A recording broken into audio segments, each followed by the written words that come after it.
کبھی سنتے ہیں کہ قرآن پاک میں ہے کہ قبر میں لوگ زندہ ہیں، پھر قرآن پاک میں یہ بھی ہے کہ قبر والوں کو تم کیسے سنا سکتے ہو، وہ سن نہیں سکتے. اس تضاد کو کیسے دور کیا جائے؟ جی صاحبہ، اس کا آسان حل جو علماء نے پیش کیا ہے، ابن تیمیہ رحمہ اللہ وغیرہ نے، کہ بے شک اللہ تعالیٰ نے واضح فرمایا کہ فَلَا تَحْسَبَنَّ الَّذِينَ قُتِلُوا فِي سَبِيلِ اللَّهِ أَمْوَاتًا، کہ جو لوگ اللہ تعالیٰ کی راہ میں شہید ہوئے ہیں تو ان لوگوں کو تم مردہ مت سمجھو، وہ تو اللہ تعالیٰ کے پاس روزی پا رہے ہیں. تو اللہ تعالیٰ کے پاس روزی کہاں ہے؟ تو جنت میں ہرے ہرے جو پرندے ہیں، ان پرندوں کے جسم کے اندر ان کی روح موجود ہے، اور وہاں پہ جنت میں وہ ماشاءاللہ جہاں چاہے گھوم رہے ہوں گے اور جنت کی نعمتوں سے مالا مال ہوتے ہوں گے. تو یہ بات تو اللہ تعالیٰ نے بتا دی. اور اسی طرح انک لا تسمع الموتى، اے نبی آپ جو ہے مردوں کو نہیں سنا سکتے. وما انت بمسمع من فی القبور، جو لوگ قبروں میں ہیں آپ ان کو نہیں سنا سکتے.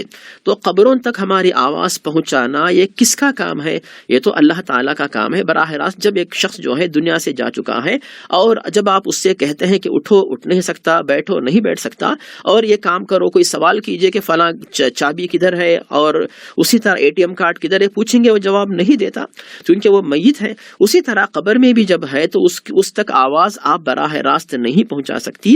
اللہ تعالیٰ اگر کسی کو پہنچانا چاہے تو پہنچا سکتا ہے، تو براہ راست آپ کی طرف سے آواز نہیں جاتی بلکہ اللہ تعالیٰ کی طرف سے آواز پہنچائی جاتی ہے. تو ان تمام باتوں کو پیش نظر رکھتے ہوئے ہم لوگ جب کسی بھی میت یا کسی قبر کی زیارت کرتے ہیں، یہی سوچ کر جاتے ہیں کہ ان کے حق میں دعا کریں گے، سلام کریں گے، دعا کریں گے، تو اللہ رب العالمین یہ پیغام ہماری طرف سے ان لوگوں کی روحوں تک پہنچا دیتا ہے. ایک تو ایک بات ہوئی. اور دوسری بات، اگر کوئی شخص یہ کہے کہ جب سلام پہنچتا ہے تو ان سے مدد مانگنا یہ کیوں نہیں پہنچتا، تو اللہ تعالیٰ نے کسی بھی میت سے، قبر سے مدد مانگنے کو شرک قرار دیا. جب اللہ تعالیٰ خود آپ کی آواز کو میت تک پہنچاتا ہے تو اللہ تعالیٰ جو شرک سے نفرت کرتا ہے وہ کیسے پسند کرے گا کہ آپ جو ہے کسی میت سے مدد مانگے جو کہ آپ کی آواز براہ راست نہیں سن سکتا. تو اس طرح ان دونوں باتوں کو جمع کیا جا سکتا ہے. اور سے میں آپ بھی اس میں مزید معلومات پیش کریں. نہیں ماننا، میں اس میں اصل موضوع جو ہے نا یہ تھوڑا سا لمبا بھی ہے، بڑا بھی ہے، اور اس کے بہت سارے پہلو ہیں. کیونکہ وقت ہے ابھی سے بھائی، تو تھوڑا سا مزید معلومات پیش کر دیں. بطور خاص ہمارے معاشرے میں چونکہ اس پر ایک فرقہ کھڑا ہوا ہے، اور اس فرقے نے اس میں اتنا اضافہ کر لیا ہے کہ جو تصورات صحابہ رضوان اللہ علیہم اجمعین اور علیہم السلام کے دور میں ہوتے ہی نہیں تھے، وہ آج کل کے دور میں ہم نے گھڑ لیے ہیں، لوگوں نے گھڑ لیے ہیں. اس کی ایک بہت فوری طور پہ ایک تصویر میرے ذہن میں سامنے آئی ہے، آنکھوں کے سامنے، کہ ایک مولوی صاحب ہیں، وہ قبر میں میت کی تدفین کے بعد اسے پوچھ رہے، اچھا ہاں اب کیا سوال پوچھا ہے؟ وہ یہ پوچھ رہے ہیں کہ من ربوں کا، ہاں اس کا جواب یہ ہے کہ تمہارا میرا رب اللہ ہے، تم یہ کہہ دو میرا رب اللہ ہے. اس طرح وہ باتیں کر کے ڈرامہ کر رہے تھے نا. علامہ ہیں، بہت بڑے علامہ ہیں، ٹی وی پہ اکثر آتے رہتے ہیں، لیکن وہ ڈرامہ کر رہے تھے. تو اس طرح کے ڈرامے باز جو ہیں وہ ان کا پورا مسلک ہی اس مصیبت پر کھڑا ہوا ہے کہ جی ہم قبروں والوں کو نہ صرف سن سکتے، وہ قبر والے ہماری باتیں نہ صرف سن سکتے ہیں بلکہ وہ ہماری مدد کر سکتے ہیں، بلکہ وہ ہم جا کے ان کے سامنے کہیں کہ مجھے اولاد چاہیے، وہ اولاد دیتے ہیں. اسی لیے پیران دیتا کہ وہ نام رکھا جاتا ہے، یہ اللہ نے دیا ہے اور یہ پیر صاحب نے دیا ہے. پیر جو ہے وہ دیتے ہیں اور وہ مرنے کے بعد بھی دیتے ہیں. مرنے کے وہ پہنچے ہوئے لوگ ہیں، بزرگ ہیں، وہ اللہ کے ہاں ان کا بہت بڑا مقام ہے، تو ہم تو گناہگار لوگ ہیں. یہ ساری کے ساری باتیں جو ہے نا وہ اسی بنیاد سے نکال کے اس کو وہاں پھیلاتے گئے. اور یہ جب کبھی اس طرح کی گفتگو آتی ہے یا اس موضوع پہ بات کرنے کا موقع آتا ہے تو اتنے زیادہ اس کے شعبے پھیلے ہوئے ذہن میں آنے لگتے ہیں کہ غصہ آ جاتا ہے کہ انہوں نے دین کے ساتھ، اسلام کے ساتھ اسلام کی شکل کتنی زیادہ بگاڑ دی ہے، اور پھر بھی دعوے دار ہیں کہ ہم ہی ہیں جو رسول اللہ صلی اللہ علیہ وسلم کی عصمت کی پاسداری کر رہے ہیں اور آپ کے دین کو ہم نے محفوظ رکھا ہے. باقی سب تو یہ سب خوارج ہیں، اور یہ سب کوئی بھابی ہے، کوئی خارجی ہے، کوئی فلاں، اور یہ جہنمی ہیں، اور یہ گستاخ رسول ہیں، اور یہ فلاں ہے. اس طرح کی باتیں وہ کر کے امت کے ایک بڑے حصے کو گمراہ کر رہے ہیں، قرآن پاک سے دور لے جا رہے ہیں، سنت رسول سے دور لے جا رہے ہیں.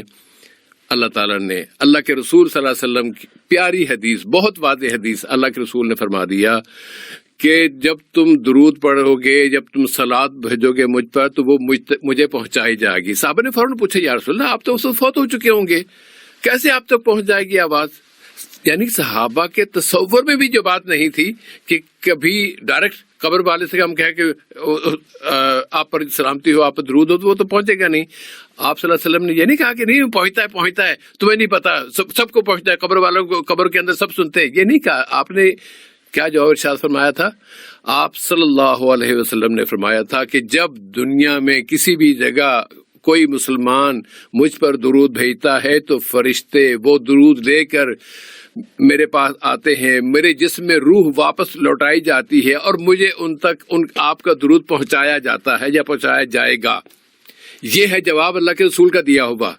اللہ کے رسول نے یہ نہیں فرمایا تھا کہ بس تم درود پڑھتے جاؤ، مجھ تک پہنچتا، میں سن رہا ہوں، میں قبر میں دیکھ پہ وہاں بھی بیٹھا سن رہا ہوں۔ اور اس فرقے نے، اس مسلک نے تو یہاں تک پہنچا دیا کہ اللہ کے رسول قبر میں بیٹھے ہوئے یا قبر میں لیٹے ہوئے وہ ساری دنیا کے دیکھ رہے ہیں، ساری دنیا کی ان کو خبر ہے دنیا میں کیا ہو رہا ہے، کون کہاں کیا ہو رہا ہے، اور وہ وہاں سے نکل کے وہ ان کی روح مجالس میں بھی جاتی ہے۔ یہ ساری جو ہے نا خرافات وہ اس بنیادی مسئلے سے نکال کے وہاں پر پھیلائی گئی ہیں، یہ اس کا پھیلاؤ ہوا ہے۔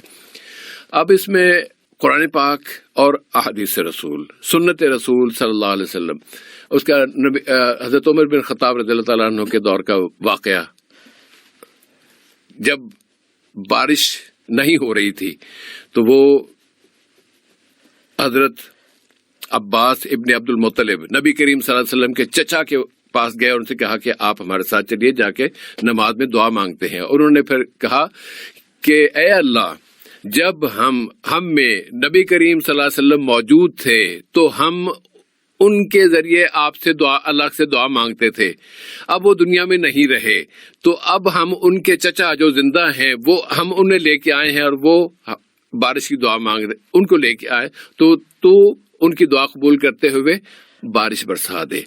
کیا حضرت عمر ابن خطاب رضی اللہ تعالیٰ عنہ کو یہ پتا نہیں تھا کہ قبر والے سن سکتے ہیں اور قبر میں وہ تو زندہ ہیں، زندہ سے پوچھ لیں؟